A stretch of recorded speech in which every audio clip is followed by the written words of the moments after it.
Chapter 2. It is useless for me to describe to you how terrible Violet, Klaus, and even Sunny felt in the time that followed.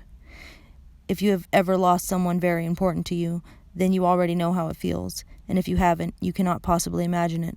For the Baudelaire children, it was, of course, especially terrible because they had lost both their parents at the same time, and for several days they felt so miserable they could scarcely get out of bed.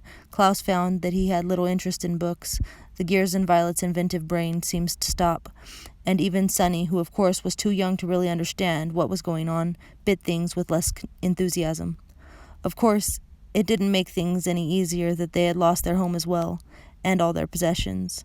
As I am sure you know, to be in one's own room in one's own bed can often make a bleak situation a little better. But the beds of the Baudelaire orphans had been reduced to charred rubble. Mr. Poe had taken them to the remains of the Baudelaire mansion to see if anything had been unharmed. And it was terrible. Violet's microscope had fused together in the heat of the fire. Klaus's favorite pen had turned to ash, and all of Sunny's teething rings had melted. Here and there the children could see traces of the enormous home that they loved.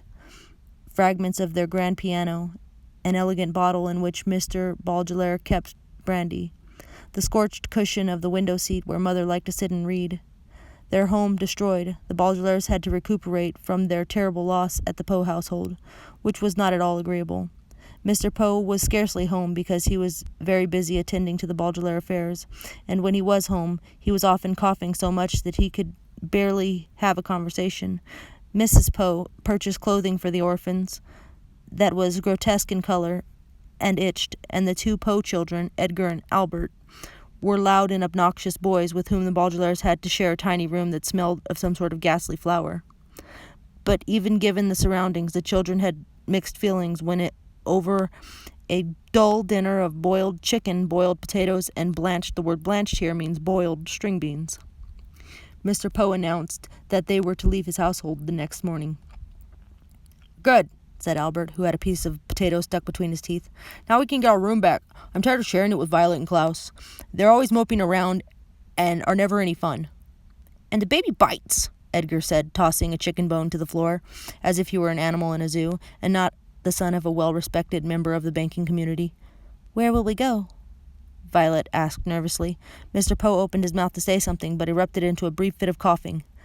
"I have made arrangements," he said finally, "for you to be raised by a distant relative of yours who lives on the other side of town. His name is Count Olaf."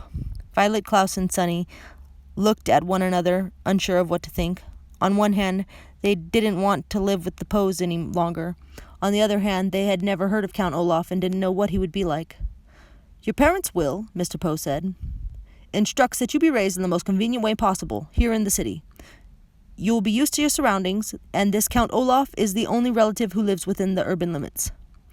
Klaus thought this over for a minute as he swallowed a chewy bit of bean. "But our parents never mentioned Count Olaf to us. Just how is he related to us exactly?" Mr. Poe sighed and looked down at Sunny, who was biting on a fork and listening closely. "He is either a third cousin 4 times removed or a fourth cousin 3 times removed.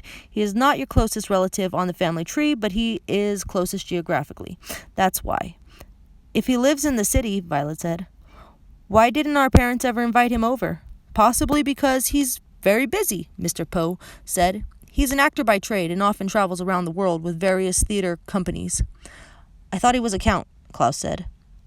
"He is both a count and an actor," Mr. Poe said. "Now, I don't mean to cut your dinner short, but you children have to pack up your things, and I have to return to the bank to do some more work. Like your new legal guardian, I am very busy myself."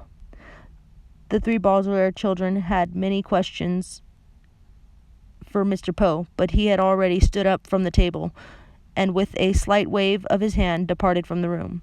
They heard him coughing into his handkerchief, and then the front door creaked shut as he left the house. "Well," Mrs. Poe said, "you 3 had better start packing. Edgar, Albert, please help clear the table." The Baudelaire orphans went to the bedroom and glumly packed their few belongings. Klaus looked distastefully at each ugly shirt Miss Poe had bought for him as he folded them and put them into a small suitcase.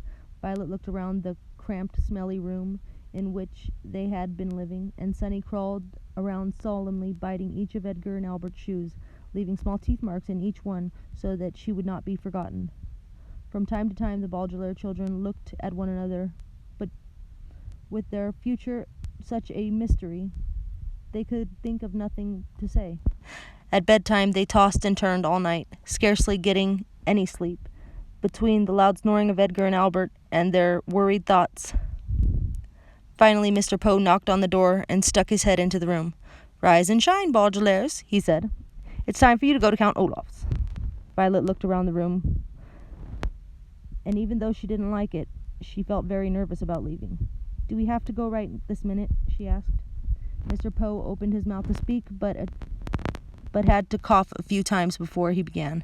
"Yes, you do. I am dropping you off on my way to the bank, and we need to leave as soon as possible. Please get out of bed and get dressed," he said briskly.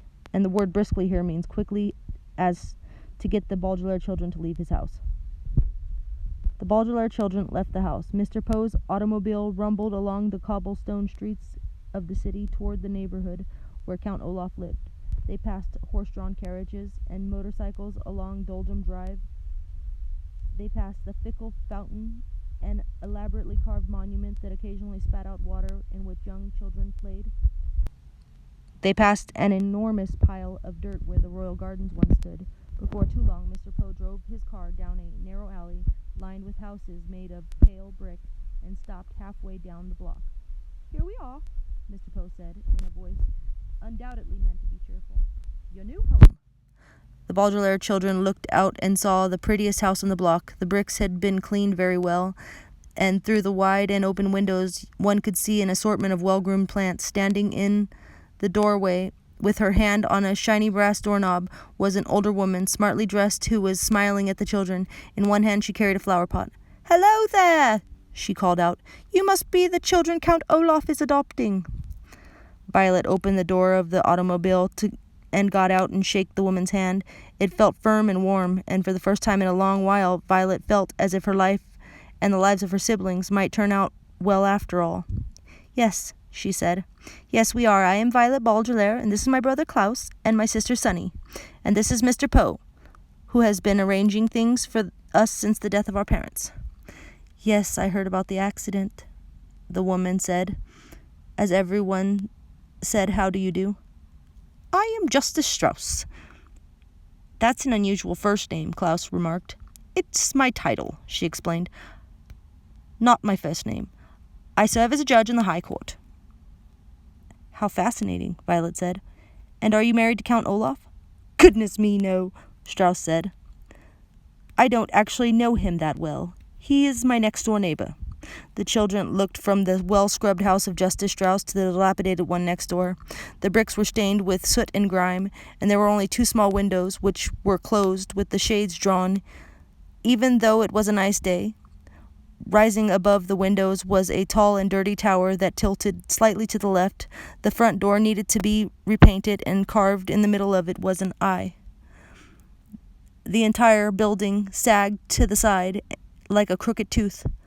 "Oh," said Sunny. And everyone knew what she meant. She meant, "What a terrible place! I don't want to live there at all." "Well, it was nice to meet you," Violet said to Justice Strauss. "Yes," said Justice Strauss, gesturing to her flower pot. "Perhaps one day you could come over and help me with my gardening." "That would be very pleasant," Violet said, very sadly. It would, of course, be very pleasant to help Justice Strauss with her gardening.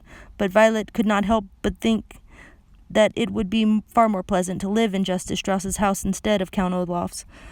What kind of man, Violet wondered, would carve an image of an eye in his own front door? Mr. Poe tipped his hat to Justice Strauss, who smiled at the children and disappeared into her lovely house. Klaus stepped forward and knocked on Count Olaf's door, his knuckles rapping right in the middle of the carved eye. There was a pause, and then the door creaked open, and now the children saw Count Olaf for the first time. "Hello, hello, hello," Count Olaf said in a wheezy whisper. He was very tall and very thin, dressed in a gray suit that had many dark stains on it. His face was unshaven, and rather than two eyebrows, like most human beings have, he had just one long one. His eyes were very, very, very shiny, and they made him look both hungry and angry. "Hello, my children. Please step into your new home and wipe your feet outside so no mud gets inside." As they stepped into the house, Mr. Poe behind them, the Baudelaire orphans realized what a ridiculous thing that Count Olaf had just said. The room in which they found themselves was the dirtiest they had ever seen, and a little bit of mud from the outdoors wouldn't have made a bit of difference. Even by the dim light of one bare light bulb that hung in the ceiling, the three children could see that everything in this room was filthy, from the stuffed head of a lion that was nailed to the wall, to the bowl of apple cores which sat on a small wooden table. Klaus willed himself not to cry as he looked around. "This room looks like it needs a little bit of work," Mr. Poe said, peering around in the gloom.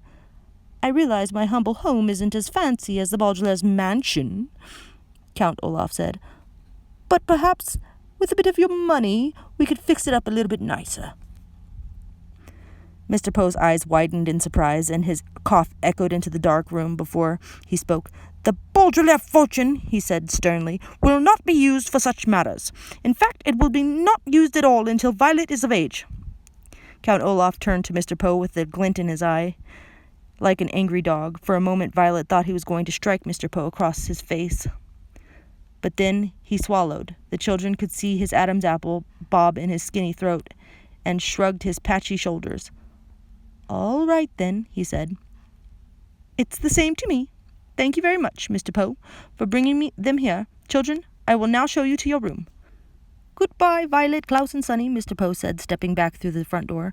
"I hope you will be very happy here. I will continue to see you occasionally, and you can always contact me at the bank if you have any questions." "But we don't even know where the bank is," Klaus said. "I have a map of the city," Count Olaf said. "Goodbye, Mr. Poe."